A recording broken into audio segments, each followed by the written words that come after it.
Next biggest source of funding is the National Institutes of Health. Well, a lot has been written by David Willman of the LA Times about entrenched conflicts of interest with NIH, although they have, between industry and NIH, although they've taken steps to somewhat redress this. But in contrast to the letter that some of you, or the article some of you saw in yesterday's New York Times, where it claimed that the NIH takes important steps to restrict conflicts of interest, it is also the case that they take steps to ensure conflict of interest. We submitted a proposal, or a letter of request to submit a proposal, to look at actually an adverse effect of a statin and ways to mitigate it, and we were told by the NIH that they would not permit us to submit the proposal unless we asked the drug company to supply the drug, which is considered support in kind and a conflict of interest.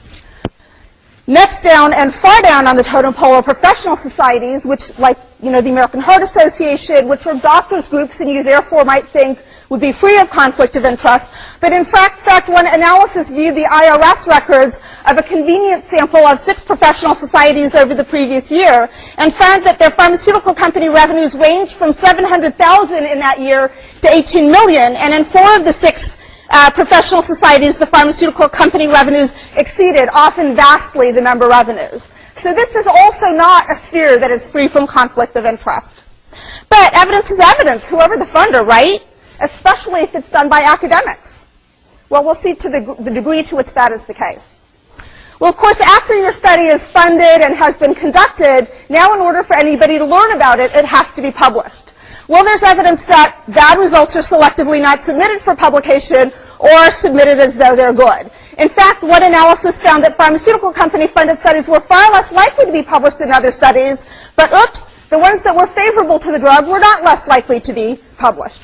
And an example of this comes from an analysis that was published this year in the New England Journal of Medicine, in which FDA officials accessed a number of trials of antidepressant medications. Now we have these clinical trial registries so that the FDA can access information even from trials that haven't been published.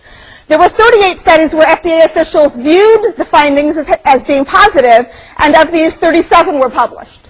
There were 36 studies where the FDA viewed them as having negative or questionable results. 22 of these were not published at all, and 11 were published in a way that conveyed the result as though it were positive. So that if one simply went to the literature, it would look like 94% of the trials were positive, compared to about 50% that actually were, a difference between essentially unanimity of opinion versus a coin toss.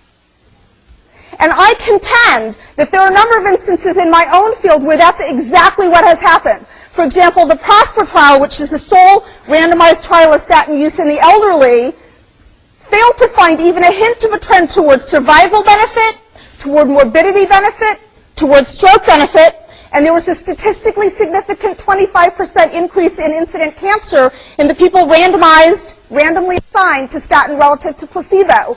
And yet the conclusion of that study was that these findings extend to the elderly the approaches used in middle age. This was a high-risk elderly population, and on each of those features I mentioned, they differed radically from findings in middle age. It was not necessarily so surprising to me that the abstract from that study, which was, of course, drug company funded, made that claim. But what stunned me was the follow-on literature, which had titles like Benefits of Statins in the Elderly, Underuse of Statins Among Older People. These are the editorials that follow from that study and were published sometimes in reputable journals like Lancet and JAMA. Initially, I was confused. Had these people read the same study that I had read? It took a while before I began to understand what the forces were that were involved.